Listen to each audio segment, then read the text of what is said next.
Om Jnana-timirandhasya Jnana-shalakaya Chakshurinmilitam Yena Tasmai Shri Gurave Namaha Nama Shrishtam Manamapi Shakti Putram Atra Surupam Rupam Tasyagrajam Urupurim Maturim Goshtavatim Radha Kundam Girivaramaho Radhika Madhavasam Prapto Yasya Pratita Kripaya Shri Gurum Tannatos Vandeham Shri Guru Shri Atah Parakamalam Shri Gurun Vaishnavanscha Shri Rupam Sagrajatam Sahagana Raghunatanvitam Tam Sajivam Sadvaitam Savadhutam Parijana Sahitam Krishna Chaitanya Devam Shri Radha Krishna Padan Sahagana Lalita Shri Vishakhanvitanscha Hare Krishna Krishna Krishna Hare Hare Hare Rama Rama Rama Hare Hare.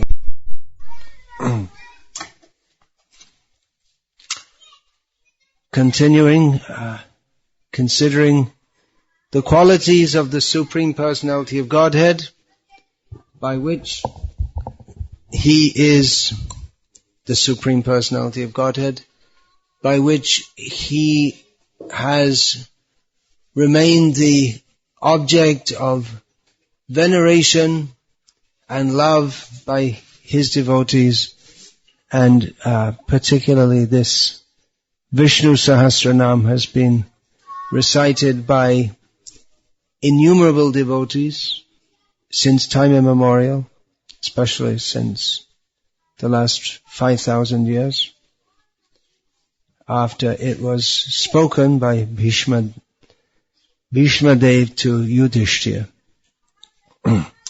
So today I have to start at name 96. But I'll just backtrack a bit to some of the names, two of the names I was speaking about just previously. Some further thoughts about that. One name, Vyala. Baladev Vidyabhushan gives the meaning that he is the meaning for this, that he is the dear friend of Radha, Taraka and Pali. Taraka and Pali are principal gopis who we don't hear so much about, but he doesn't give any further commentary on that or how the name is derived. The general meaning of Vyala is something very dangerous, difficult to get a hold of, like a snake or a wild elephant.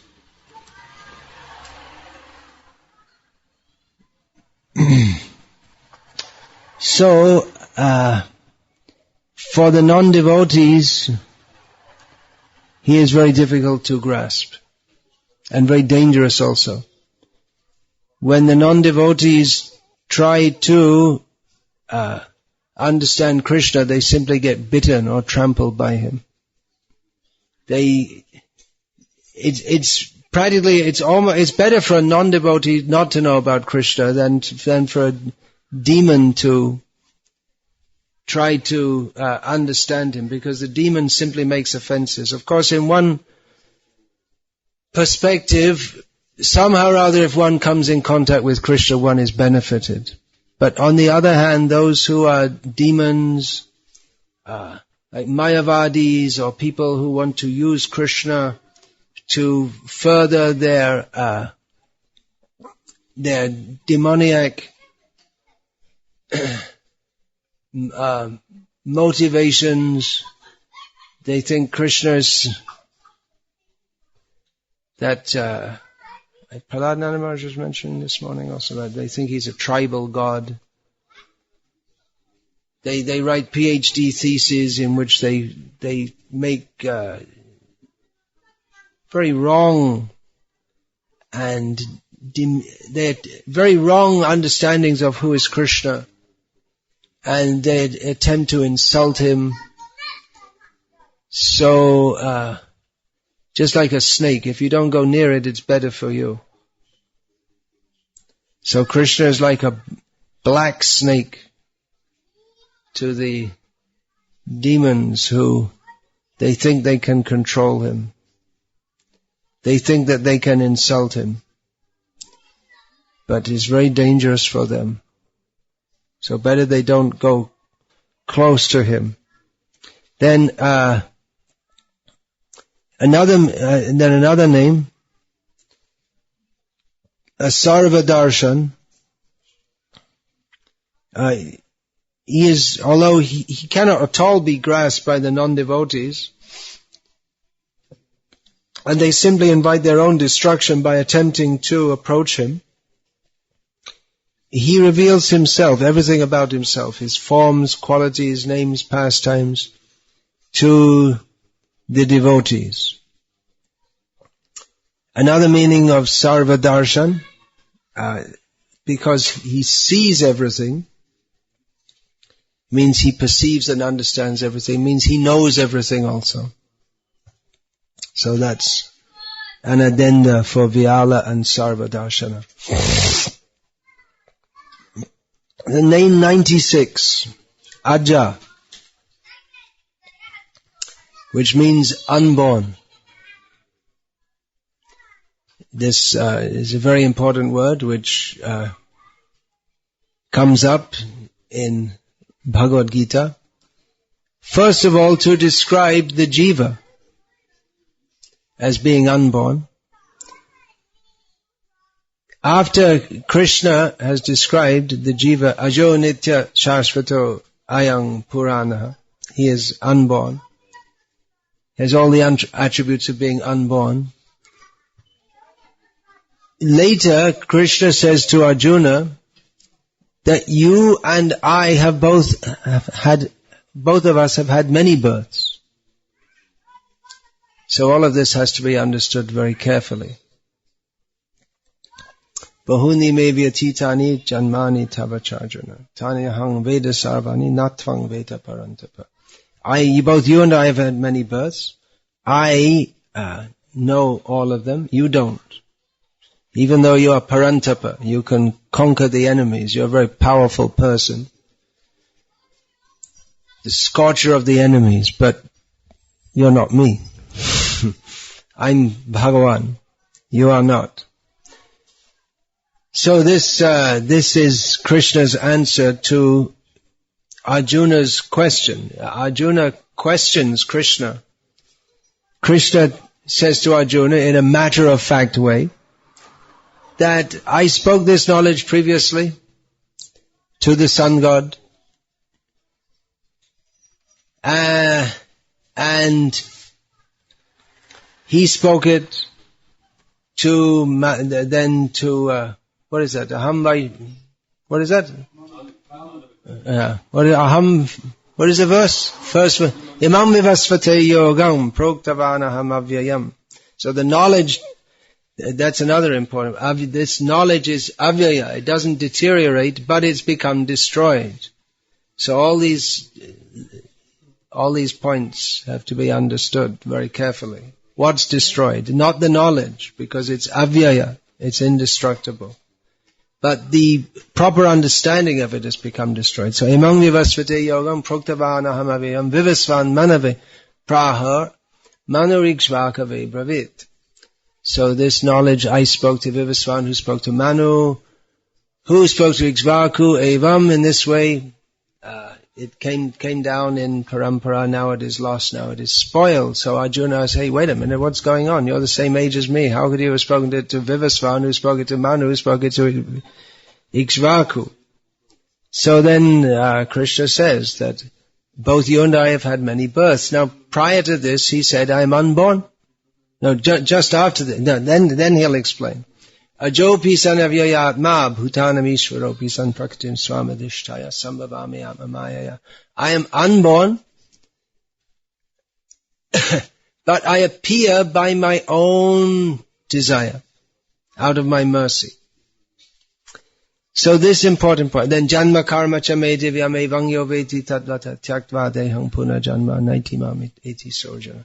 One who, Krishna says, understands the transcendental nature of my janma, even though I have no janma, it's my birth. he also becomes Ajah. Then he attains the status of having no more births, because he goes to me and doesn't come back. So, Krishna is unborn, yet we're preparing for Janmashtami. And Janma means birth. So it seems like an impossible contradiction. Therefore Krishna says, one who understands the divyam, the transcendental nature of this, he does not get born again. And Krishna, it's not like he's unknowingly contradicting himself, just like sometimes politicians are caught out. They'll show some clip on the TV of the politician saying something in one speech, and then 2 months later, in another speech, maybe unknown to himself, contradicting himself. He forgot what he said previously.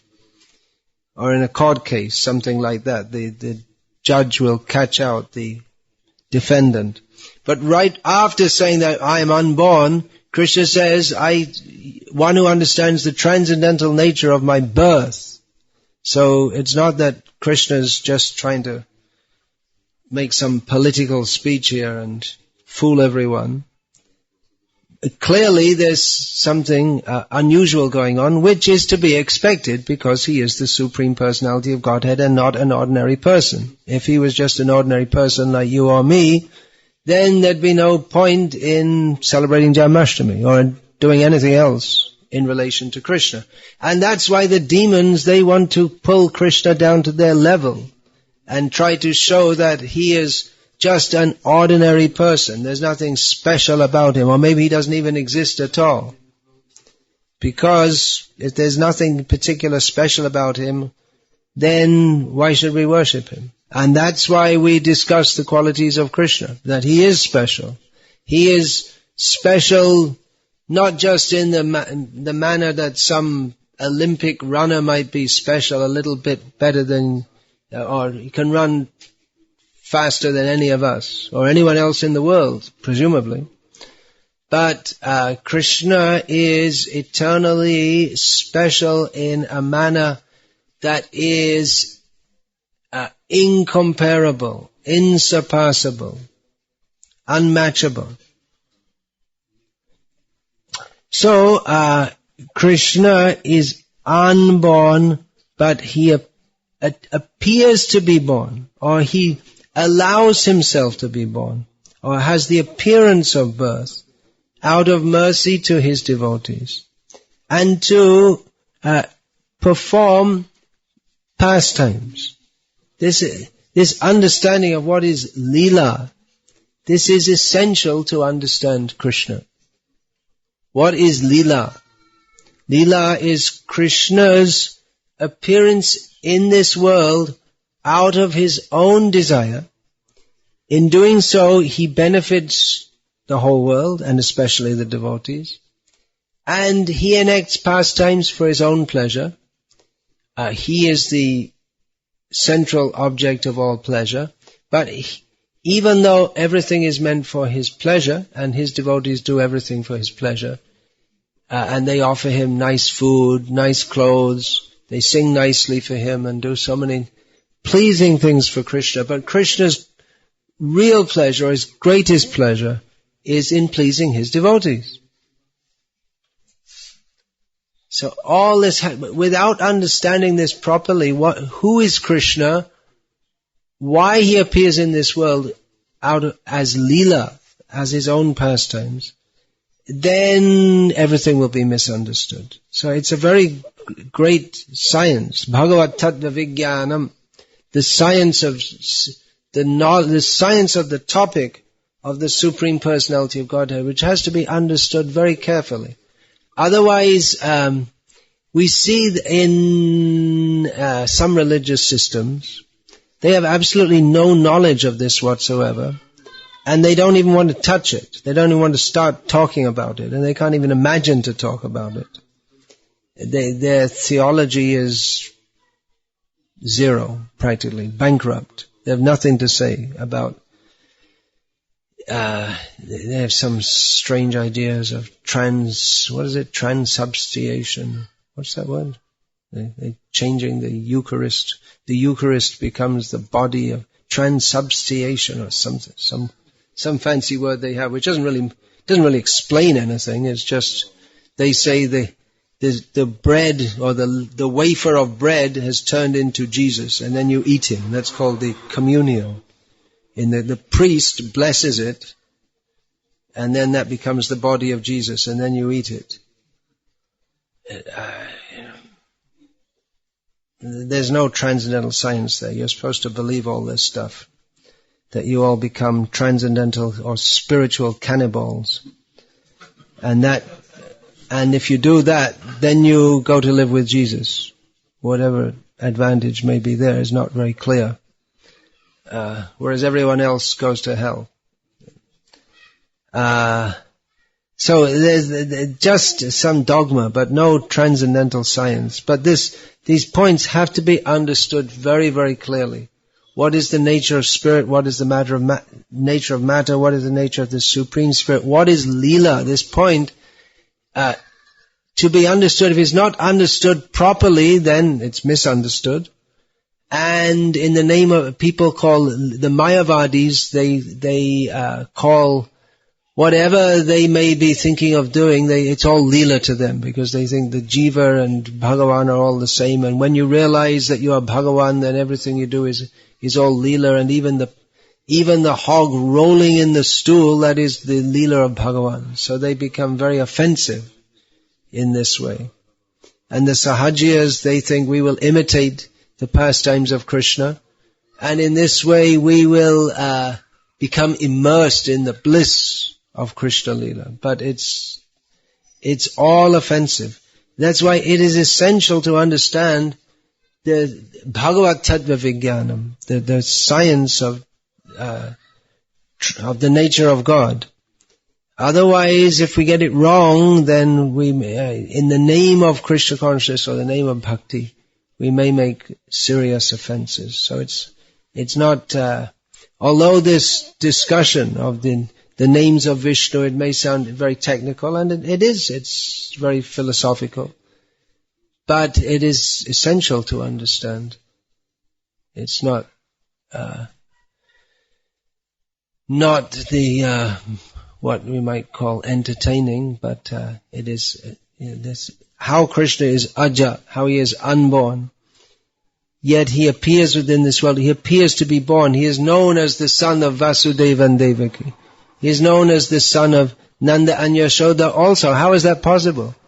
How can he be the son of both? He is known as the son of Kashyap and Aditi, Drona and Dhara. As the son of Dasharath and Kaushalya. So how is this, or the sons of Dasharath by Kaushalya, Kaikeyi, Sumitra? So how is this possible if he is unborn? So devotees have to understand all these points through the explanations of the Vaishnava Acharyas.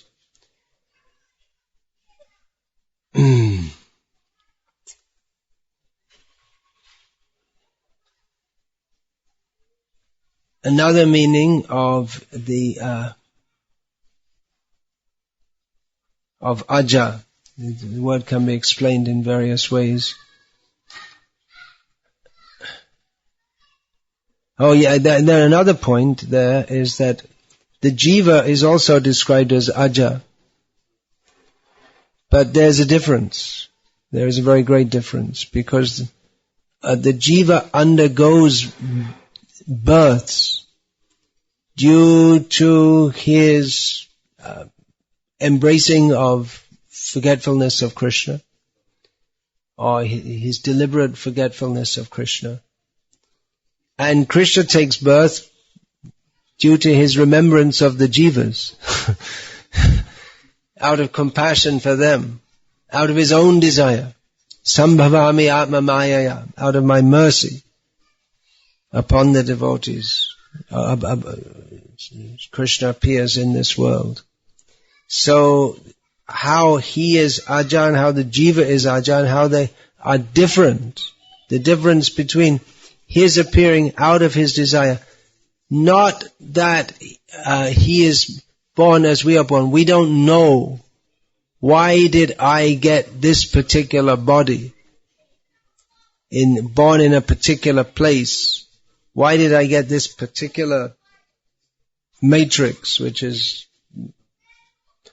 this body that I've got with the particular karmic results imputed to it? It's not within our control.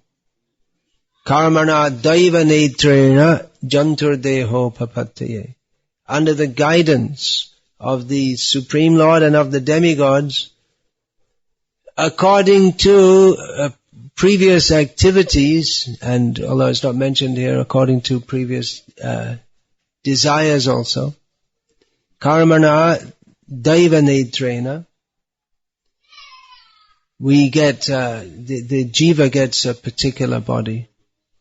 But Krishna's appearance is completely different. We didn't choose our father and mother. Oh, they look pretty good. Okay, let's try that one out. We didn't choose. But Krishna, he sends his devotees into this world ahead of him to facilitate his appearance. It's all orchestrated. Leela, Srila Prabhupada describes it's like a drama. All the parts, it's all set up by Krishna's internal potency. So it unfolds in a similar way. Same script each time. But at the same as in a good drama, it's always fresh. So Krishna's pastimes are always fresh. Narottamadasakoi nitya lila shukamoy. His eternal pastimes are always full of happiness. Now, another meaning of the name Ajah, even though it's only, with the visarga becomes Ajah, 4 syllables, removing the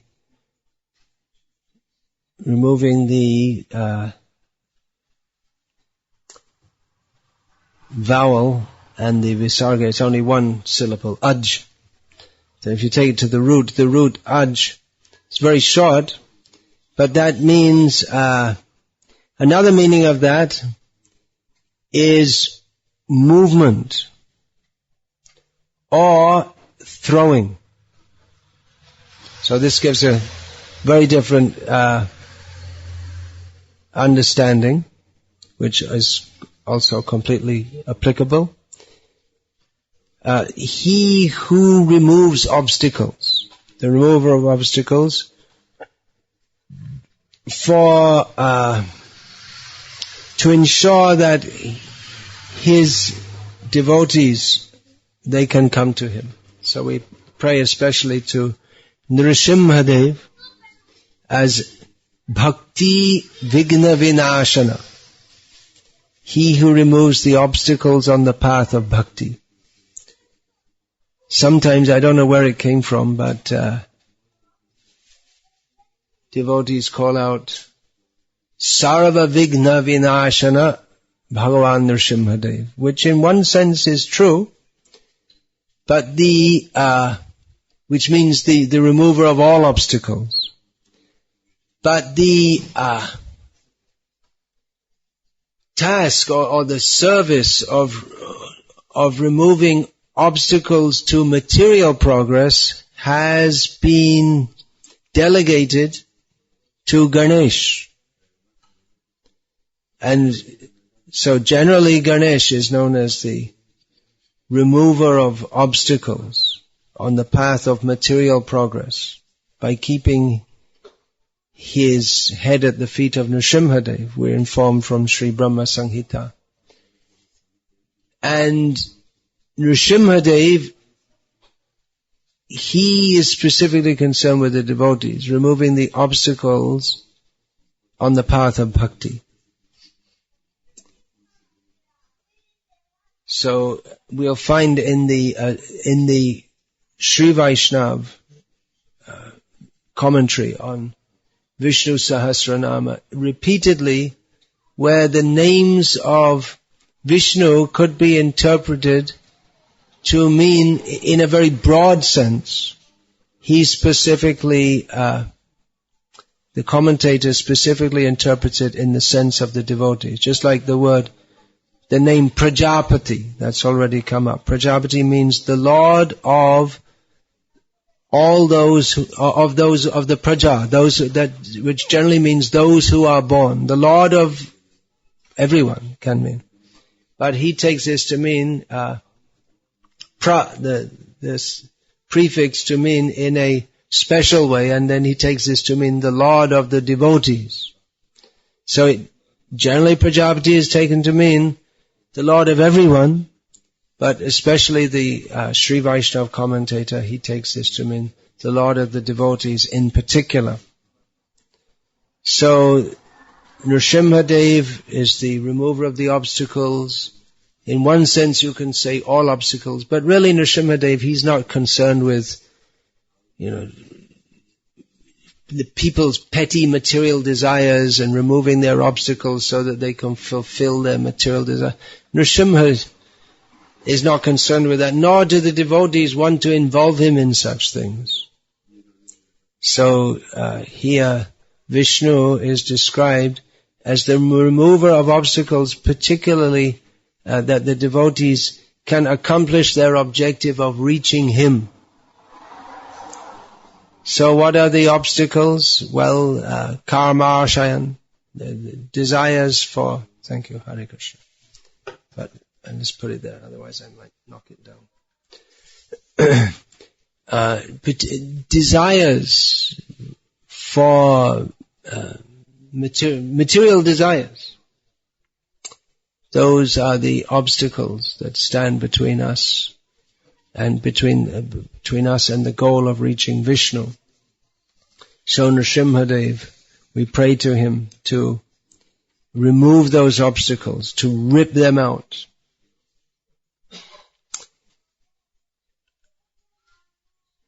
Another meaning, who moves? He moves into the heart of his devotees. Devotees pray that, please sit in my heart. The Gopinath, that song of Bhakti, Hridaya Boshe More.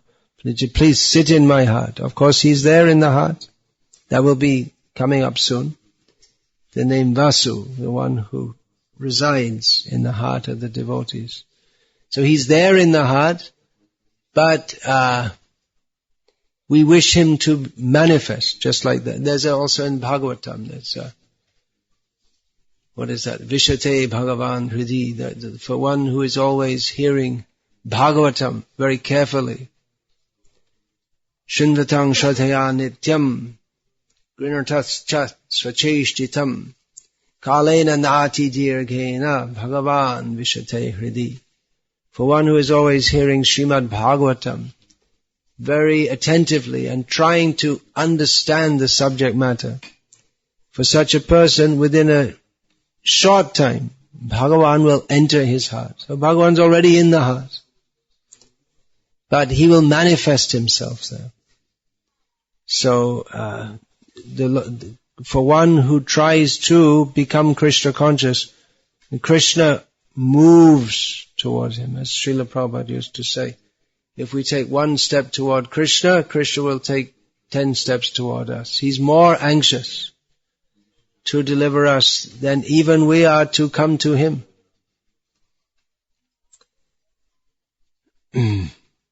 Another meaning, he throws. So he throws his Sudarshan Chakra at anyone who gives any trouble to his devotees. Of course, the devotee doesn't think that, hey, this person insulted me. Okay, Krishna, throw your Sudarshan Chakra, chop his head off. He doesn't. We see Ambarish Maharaj, he didn't pray for the intervention of Vishnu when Durvasa wanted to kill him. So for such a devotee who is completely selfless, then Krishna, he protects such a devotee in all respects. Another meaning is he who is known by the letter A in the English alphabet. The first letter is A. In your alphabet also? Probably. It's probably the same. Is it A, B, C, or the A, yeah. In Sanskrit it's A. And it's yours, it's A, yeah. That's the second letter, A. So, that's the first syllable. Aksharanam akarosmi. Among all the aksharas, the syllables, Krishna says, I am the first one, akar, without which any other sound cannot be pronounced. All the consonants, you can't pronounce a consonant without a vowel. And is the basic vowel. Anyone want to try that? The first consonant in Sanskrit alphabet is K. Can you pronounce it without a vowel? Is it possible? It's not possible. You either before or after, just like you could say ak, or K, but you can't pronounce it without a vowel. So the vowels, they come first. And the first is A. It seems that's widely in any language that A is first. So Krishna is the first. Aksharanam akarosmi.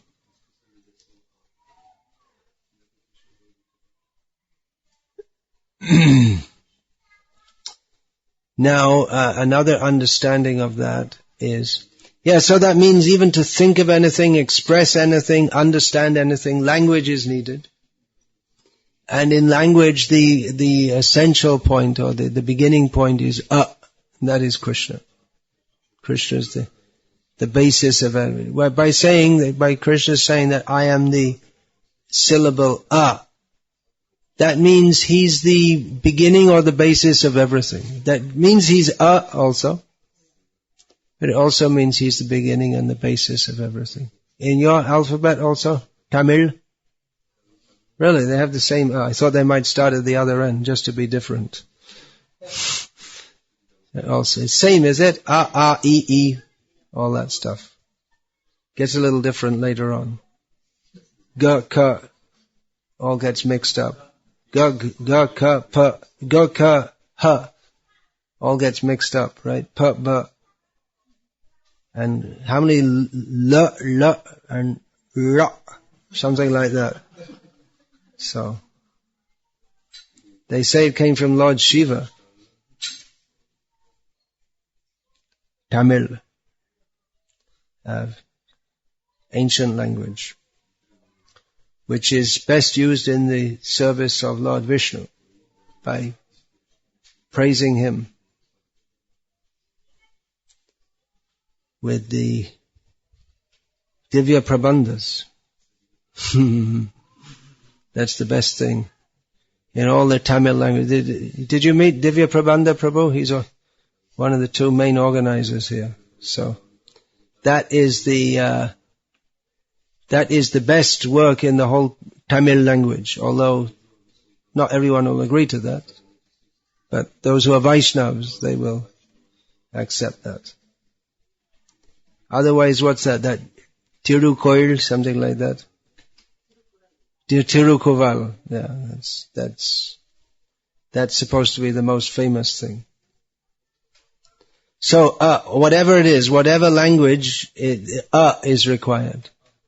If you take the vowels out, everything becomes ununderstandable and unpronounceable. That's why we're told they write in the Bible the name of Jehovah, but it's written without any vowels, so no one's really sure how it's written. Because they have just the opposite concept, and the name of God is so sacred no one should ever pronounce it. That's one tradition. They say like that. But in the Vaishnava tradition we say the name of God is so munificent, we should always pronounce it. We shouldn't, our only purpose is to glorify Him, so we should always pronounce the name of Krishna. So, he is Ajah means he is which also, that indicates that he's also everything else in the alphabet. And whatever is to be described, whatever is to be thought of, whatever is describable, that is all describable by language, and that is Krishna. And if you say something indescribable, then you come to Om, which is beyond all description, and that's also Krishna. So everything describable and indescribable, that is Krishna. Another meaning of Ajah, and there may be hundreds of meanings for each name. I'm just taking some points from the acharyas, is a sunbeam.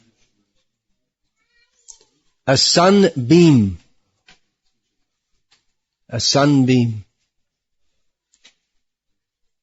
Sometimes like that, a window or the shutter is closed and just a shaft of light comes into the room and lights it. So Krishna is like that, the light in the darkness. That which, within the darkness, that which, a tiny, have you been in a dark room with just a tiny, there's just like a chink of, like a crack in the wooden shutter? You must have that here in your country. Wooden blinds. Yeah. And the whole room is dark, but there's a tiny little speck of some hole in the wood. And that little speck, and the light is shining, the sun is shining so brightly outside, and that tiny little speck lights up the whole room. So a little bit of light dispels a great amount of darkness. So Krishna is like that. Sunbeam. Name 97. Sarvesvarah. Tumi Sarvesvareshvara. Brajendra Kumar. Well, the obvious meaning of this name is that he is the controller of all controllers. There are many Ishvaras. Almost every jiva has some control over some other jiva. Or we can say many jivas have control over others. That's within a family, the parents, they're supposed to control the children. If people don't have children, they like to keep a dog. People like dogs because one reason people like dogs is because dogs like to accept a subservient position and be controlled. So people have a sense of being a controller. So there are various levels of controllers. And particularly those who are great personalities within the universe. The demigods, they are known as controllers. But whatever the controller they may be, the controller of all controllers is Vishnu. So that's an easy one to understand. The controller of all. When we're speaking of God, means the controller of all controllers. When we come to one who controls even the great personalities who are controlling others and who is not controlled by anyone else, that is the Supreme Personality of Godhead. If we find that someone is controlled by someone else, he cannot be the Personality of Godhead.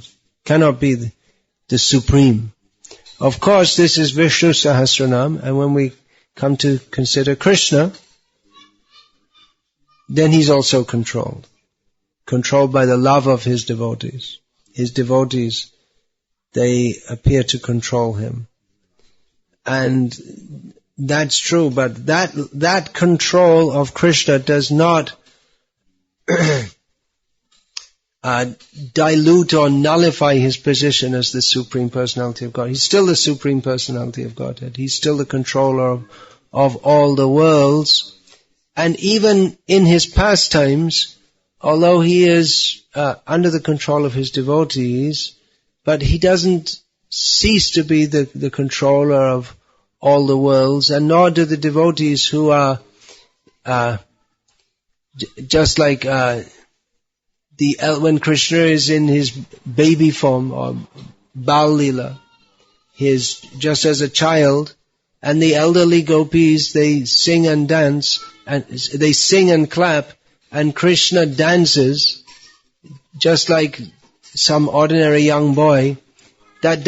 So Krishna he responds to the singing and dancing of these village women, as it appears, as just an ordinary baby. So it may seem that he is controlled, and certainly he is controlled he's controlled by their love. But on the other hand, he never ceases to be the controller of all that be. And even within his pastimes, they're all set up for his pleasure. He remains the center. Of course, that is arguable. There are those who will say that the center is Radha. But that's a very secret topic. And of course, Radha and Krishna are inseparable.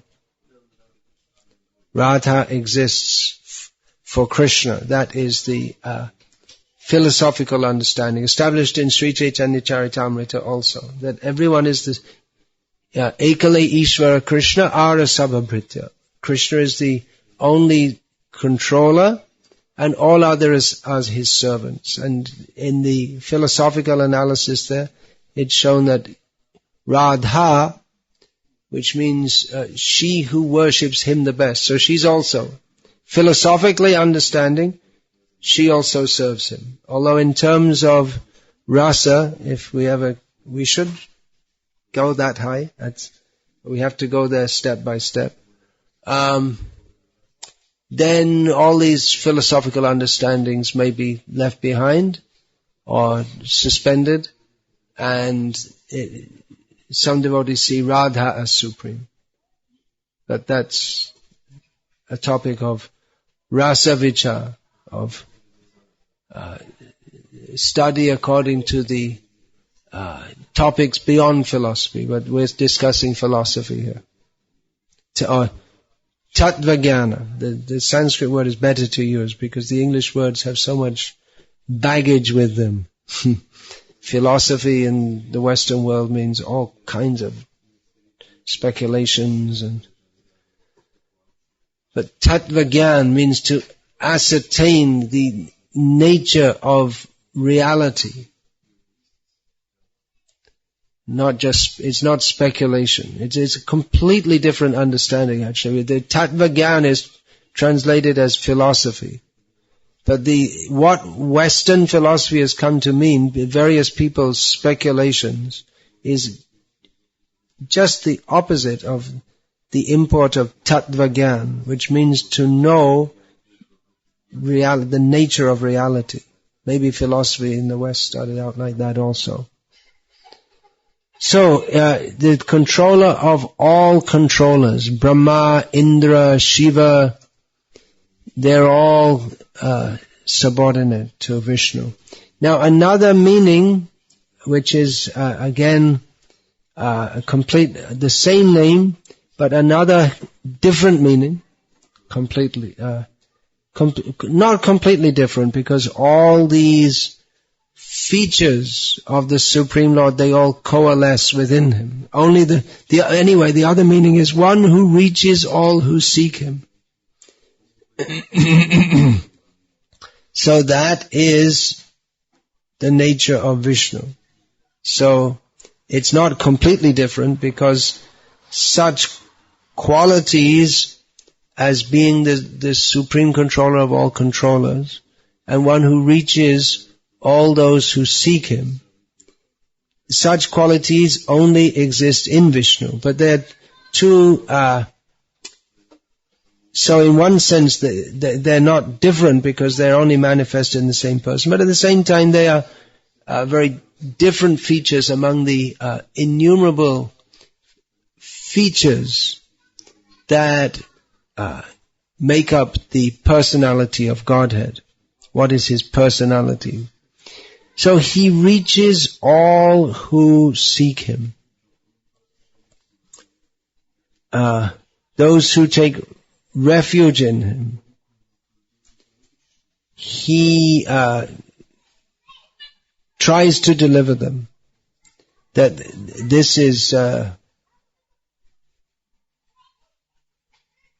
Sri Vaishnav, Tengalai understanding. That those who try to take shelter in Him, He very quickly delivers them. Overlooking their disqualification, whether they're qualified or not qualified. He makes the fact that they take shelter in Him, that is enough for Him.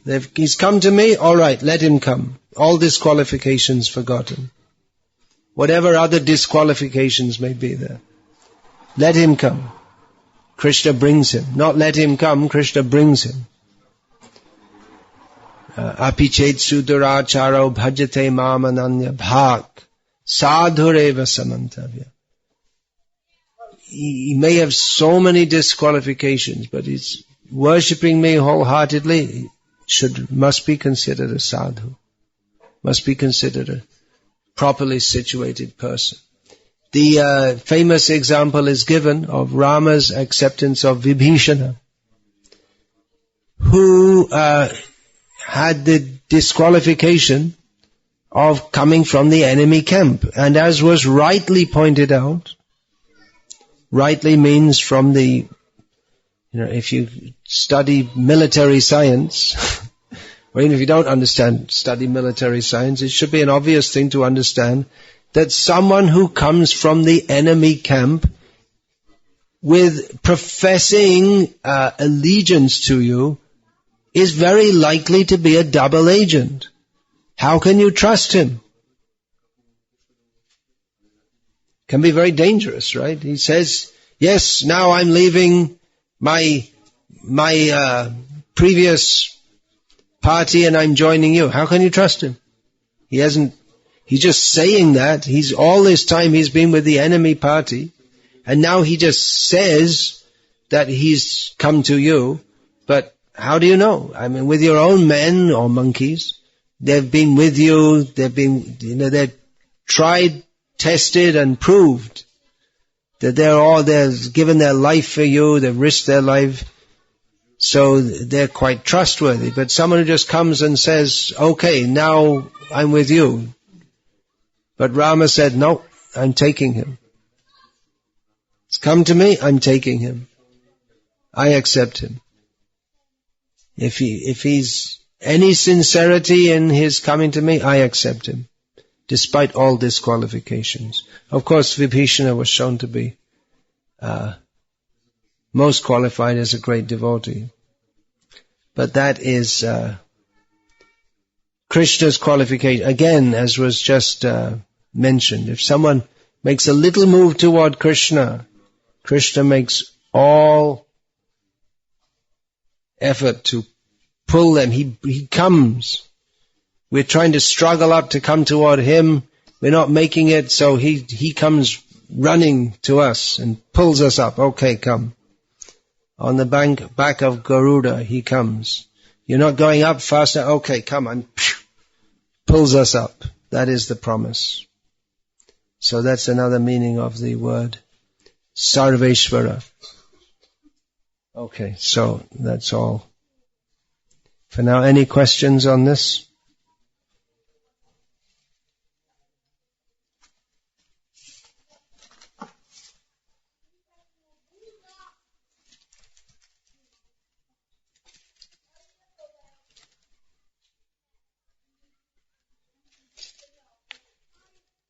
No? Alright. Hare Krishna, Krishna Krishna, Hare Hare.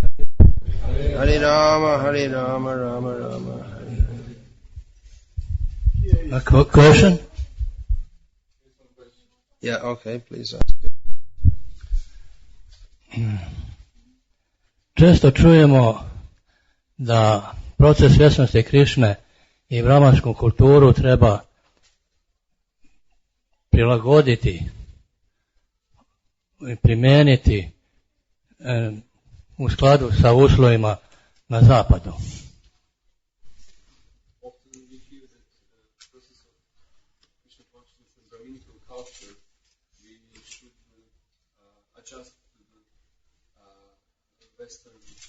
Often we hear that the process of Krishna consciousness and Brahmanical culture, we should adjust to the Western, and then you made some gesture because it's difficult to find a word. It's sometimes called Western culture, but I personally feel the word culture is misplaced in relationship to the, we can say the way, lifestyle, way of life.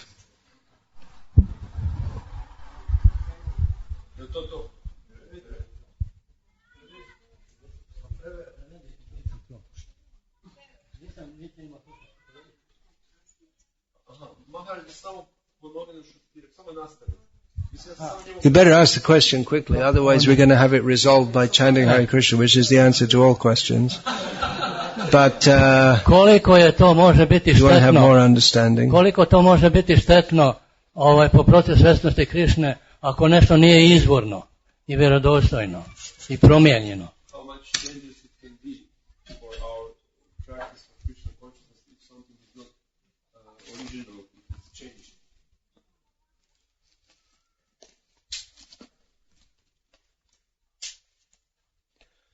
How dangerous can it be if something is not original, if it's changed? The whole art is to keep the essence. The external manifestations may change, but the essence has to be there. What's more important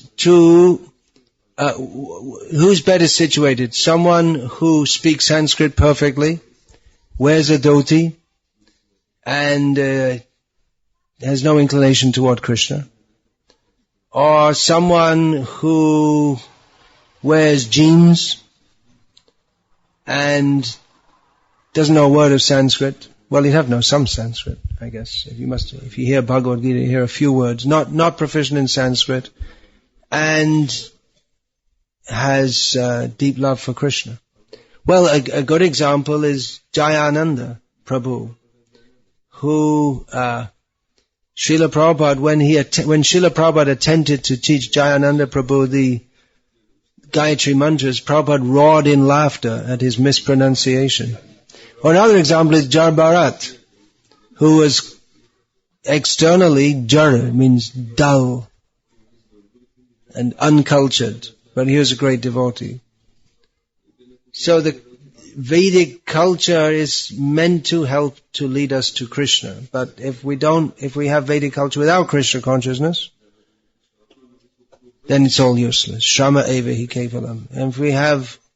And if we don't have Vedic culture, we have Krishna consciousness, that's perfect. But Vedic culture is meant to lead us to Krishna, whereas Western culture, although it's not particularly defined, it generally leads everyone to hell, because what Vedic, Western or materialistic culture, what the average person does in one day is enough to get him admitted into hell for a very long time, even without knowing.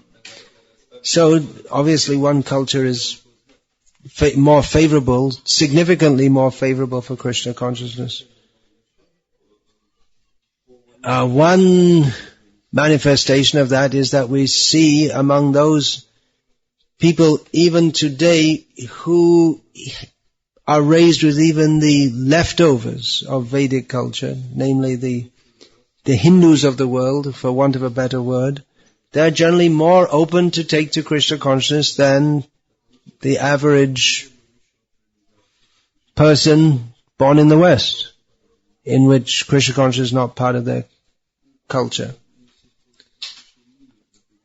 There are many aspects. Just as you were saying to me yesterday, that in the West, even the devotees, they have no culture in the matter of men and women. They just go up to each other and start joking with each other without even thinking there's anything wrong with it, but it is.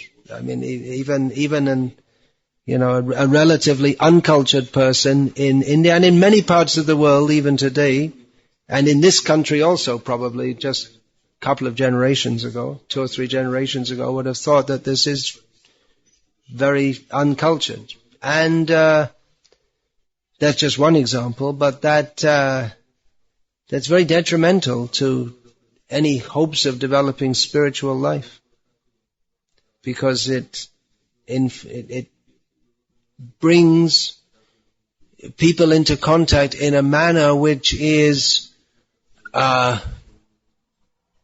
suitable for their entering into sinful life. There's no protection there's no cultural protection from fall down into sinful life. There's no cultural protection from karma, lust, which is the foremost enemy on the path of spiritual progress.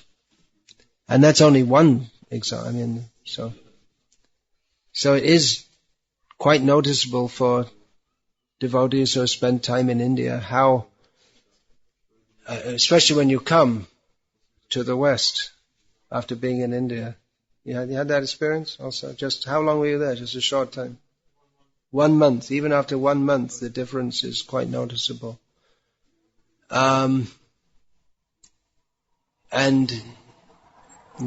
our devotees, they need to learn more and practice more. I have to bring out my books and give instructions on all these things. But really, devotees, Prabhupada didn't harp on this, although sometimes he called his Western disciples mlechas for their behavior. So it is important. Therefore we're encouraging here, at least in this festival, at least during this festival, at least dress like a Vaishnava, try to behave like a Vaishnava in these basic ways.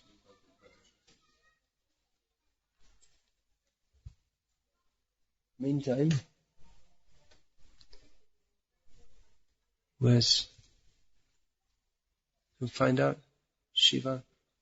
He's probably in the same illusion that I was in, that the seminar is supposed to be 5 o'clock to 6:30. But then I saw it's written up 4:30 to 6. So it's supposed to be Arati now.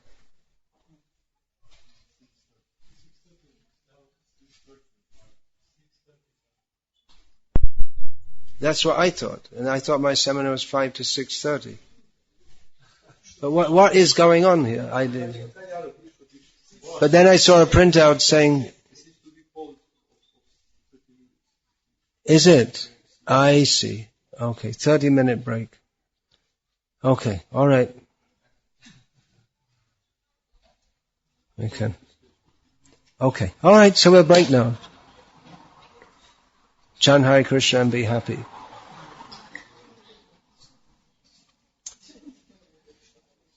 Hare Krishna, Krishna Krishna, Hare Hare, Hare Ram, Ram Ram, Hare Hare.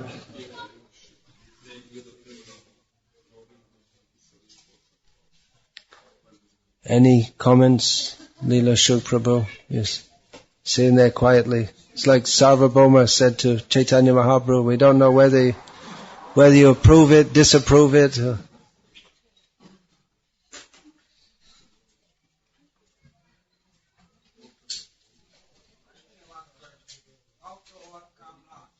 How to overcome lust.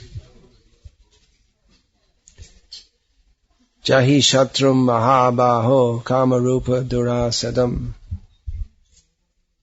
Overcome it, Krishna says, by knowing oneself to be superior to the body, the senses, and the mind. By understanding this, one should overcome lust. That's Krishna's formula given in Bhagavad Gita. A matter of knowledge and understanding. It's the big question. Big question. That's one answer. Then again we find in Bhagavad Gita that Krishna also says that by getting a higher taste, we can overcome the lower taste. So both sides, positive and negative. We should try to cultivate a higher taste in Krishna consciousness and also philosophically understand that we are not the body, we're not the mind, we're not the senses, we're not even the material intelligence. And also, as I was saying, if there are certain cultural formulae which, if followed, help us to remain free from lust.